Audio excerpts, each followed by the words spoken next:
pessoal, tudo bem? Vamos então retomando as nossas gravações acerca do Numático Direito Civil, falando ainda especificamente sobre a pessoa jurídica, né? Sobre a pessoa mística, esse ente de existência ideal, esse ente de existência abstrata. Já ventilamos um conceito, já falamos das teorias, né? Ou seja, se ela é sujeito de direito ou não. Falamos, na verdade, aí da sua constituição, ou seja, a partir do momento que ela ganha personalidade jurídica própria, independente das pessoas físicas que a compõem, e ventilamos a classificação, né, dessas pessoas jurídicas. Lembrando que elas podem ser pessoas jurídicas de direito público e pessoas jurídicas de direito privado. Essas de direito privado são as que nos interessam. Por isso que já expliquei nos blocos passados, primeiro a EIRELI, ou EIRELI, Empresa Individual de Responsabilidade Limitada, e no bloco anterior, né, ou pelo menos nos últimos dois blocos, falamos aí, né, diz respeito às chamadas fundações. Lembrando que fundação, né, sempre tem uma finalidade fofa, a fundação tem uma finalidade eterna, meiga, ou seja, voltada aí para a questão moral, social, né, cultural. Falamos aí dos requisitos para sua existência, aqueles 5 requisitos, né? Primeiro deles, a afetação de um bem disponível. Segundo deles, né, a sua constituição por escritura pública ou testamento. Terceiro, né, por demais, o estatuto, que é o ato constitutivo, que pode ser realizado pelo instituidor ou por terceiro. A aprovação pelo Ministério Público ou juiz. E depois, por fim, o seu registro no cartório de registro de pessoas jurídicas. No bloco passado, para ser específico, falamos de 3 coisas, que foi a fiscalização do Ministério Público, né? Falamos por demais da alteração do estatuto, que é o ato constitutivo, e por demais, né, de maneira final, ou seja, de maneira derradeira, o que? O fechar das cortinas da fundação. O que acontece quando as fundações elas deixam de existir? Né? Quando as fundações, então, elas acabam, como diria a Xuxa, acaba logo, né? Que loucura, prof, que bacana, né? Show de bola. Então, falamos isso no bloco passado. O que é interessante falar?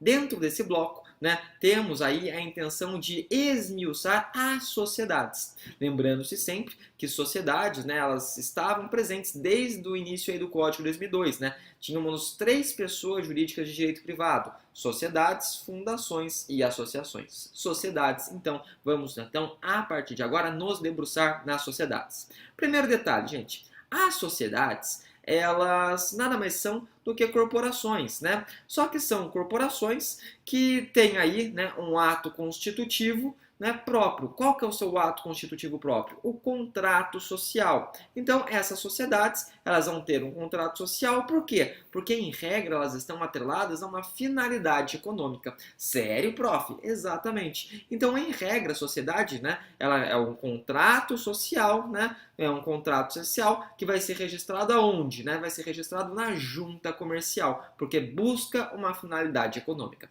Mas eu disse uma palavra mágica. Qual que é a palavra mágica? Em regra. Por que em regra? Porque para que possamos entender isso, né, essa em regra, temos que entrar um pouco na história. Então, senta que lá vem história, como diria Rá-Tim-Bum, mas sem a maçã aqui para morder, né? Primeiro detalhe, gente. No direito empresarial, podemos dividir o estudo, né, desse direito empresarial em 3 etapas. Por que 3? Né? Porque 3 é mágico, porque 3 é holístico, porque é Pai, Filho e Espírito Santo, Isosiris e Horus e Osados Poseidon. A primeira, né, o primeiro momento histórico, toda vez que eu falo aí do momento, lembro de movimento, lembro que movimento é sexo, né? O primeiro movimento, então, o primeiro momento histórico dentro do direito empresarial era conhecido como teoria subjetiva, né, ou ainda teoria corporativista. Por quê? Porque, na verdade, eram pessoas, sujeitos, né, que, então, se inscreviam nas chamadas corporações de ofício. Sujeito que se inscrevia na corporação de ofício, por isso que é subjetiva. A pessoa tinha que se inscrever na corporação de ofício para ser, então, na verdade, comerciante, né? Comerciante, coloco entre aspas, porque ainda não era a nomenclatura dada, né? Então, esse era o primeiro movimento histórico, o primeiro momento, que era justamente a teoria, né, que a gente denomina a teoria subjetivista ou corporativista.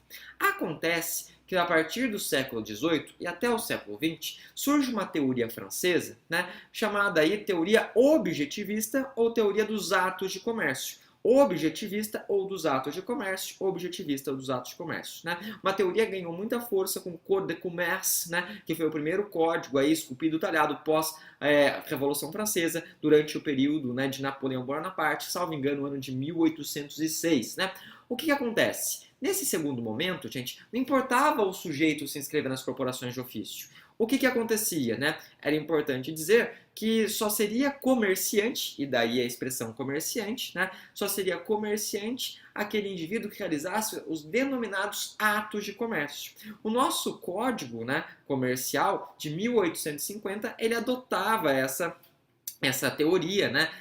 E notem, obviamente, que ele era dividido em três partes, né? Três partes, sendo que aí duas delas deixaram de existir, só continua existindo uma, né? A primeira delas era a teoria principal, relacionada, né, aos atos, né, a teoria dos atos de comércio. Notem que isso acaba, né, principalmente se a gente for pensar hoje no Código de 2002, né, tudo bem, sem nenhum problema. A segunda parte fala do comércio marítimo. Essa parte do comércio marítimo continua existindo, né, onde ainda temos, por exemplo, a chamada arribada forçada, onde a pessoa para em outro porto em virtude de ataques de pirata, que é loucura. E a terceira parte falava da concordata, né, concordata que deixa de existir, aí principalmente com o advento da Lei 11.101 do ano de 2005, né, que é a Lei de Falências e Recuperação Judicial, lembrando-se sempre, né, que nós tivemos aí uma alteração extremamente recente dentro dessa Lei de Falências e Recuperação Judicial, né, que é a Lei 11.101 do ano de 2005. Beleza, sem crise, sem nenhum entrave. Acontece, né, que a gente sabe que essa teoria ela não prosperou. Por que não prosperou? Porque meados do século passado, né,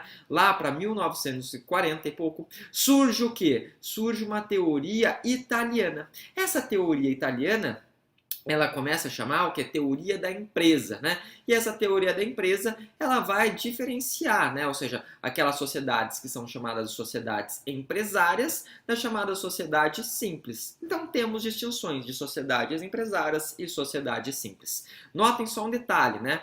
Durante o segundo momento histórico, né, essas sociedades que eram empresárias eram denominadas de sociedades mercantis. A expressão sociedade mercantil deixou de existir, né? E as sociedades chamadas de sociedades simples eram conhecidas como sociedades civis, né? Tudo bem, sem nenhum problema, só as nomenclaturas que mudaram. Mas, de qualquer forma, então, nós temos hoje duas formas de sociedade. As sociedades empresárias e as sociedades simples, né? Então, sociedade empresária e sociedade simples. Vamos começar a falar, inicialmente, das sociedades empresárias. Primeiro detalhe, né? O que é uma sociedade empresária? Gente, primeiro detalhe eu acho importante, né? Sociedade empresária é aquela sociedade que busca, de fato, né, uma movimentação econômica. E até aí, sem nenhum problema.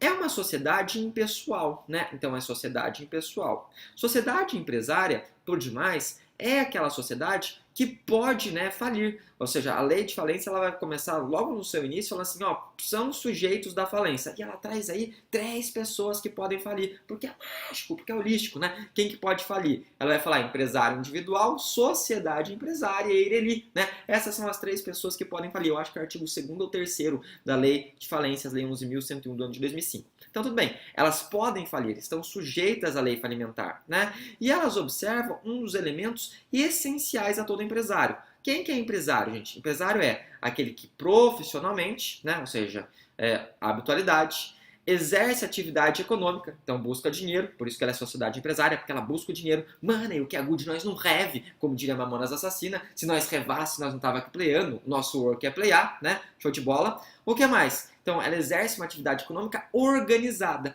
Então, para ser empresa, né, para ser sociedade empresária, precisa ser organizada. Quando a gente fala do organizada, a gente está falando o quê? Dos chamados fatores, né, de produção. Quais são os fatores de produção? Eu gosto muito, né, de uma técnica mnemônica que fala assim, o chamado teima com a mamãe. Teima com a mamãe, né? Exatamente.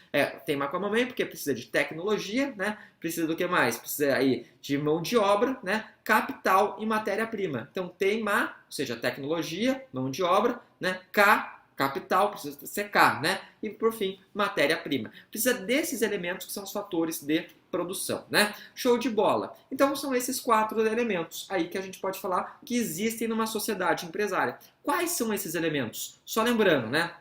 Primeiro elemento, impessoal. Segundo elemento, né?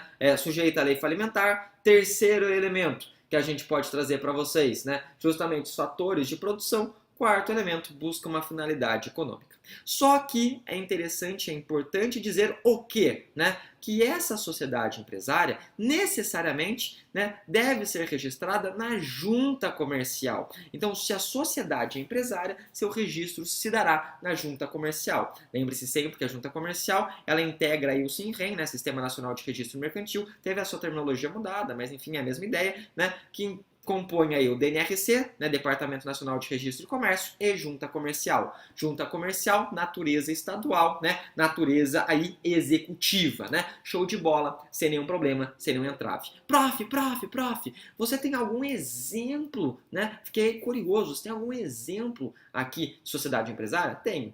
SA sempre é empresária, SA sempre. Como diria Severus Snape no seu leito de morte, SA é sempre empresária. Tudo bem, e a sociedade simples?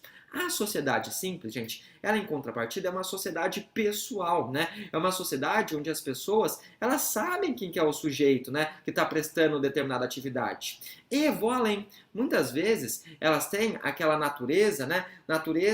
Que natureza, professor? Né? Natureza intelectual, né? Artística, científica, ou além de artística científica, podemos trazer ainda para vocês, né?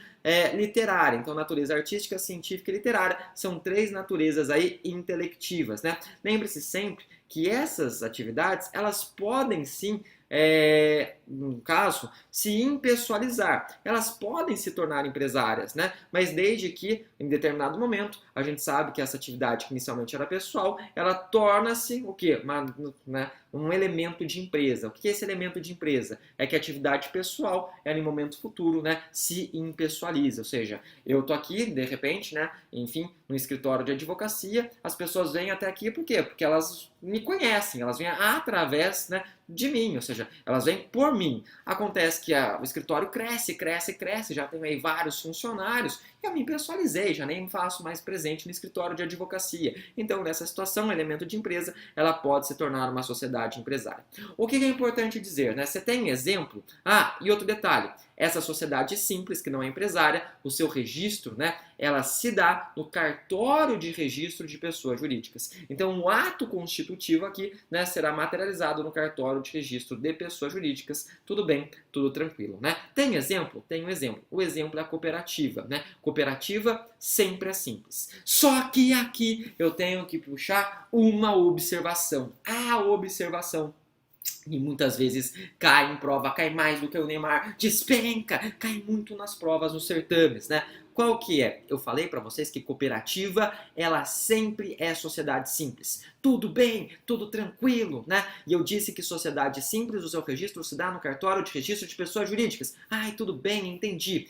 Então, essa é a observação. Qual que é a observação? Cooperativa foge da regra. Cooperativa é uma exceção, né? E the exception is you, né? Ou seja, lembra daquela música. Qual que é a exceção, gente? A exceção é o seguinte: as cooperativas terão o seu registro realizado, materializado na junta comercial. Mas isso não faz sentido. Eu sei que não faz sentido, mas isso está no enunciado de número 69, e isso também é da primeira jornada, e inclusive isso se encontra lapidado, esculpido e talhado na lei das cooperativas, né? Que agora, não lembro, eu acho que é a lei 5764 de 71, né? Tô chutando lei 5764 de 71.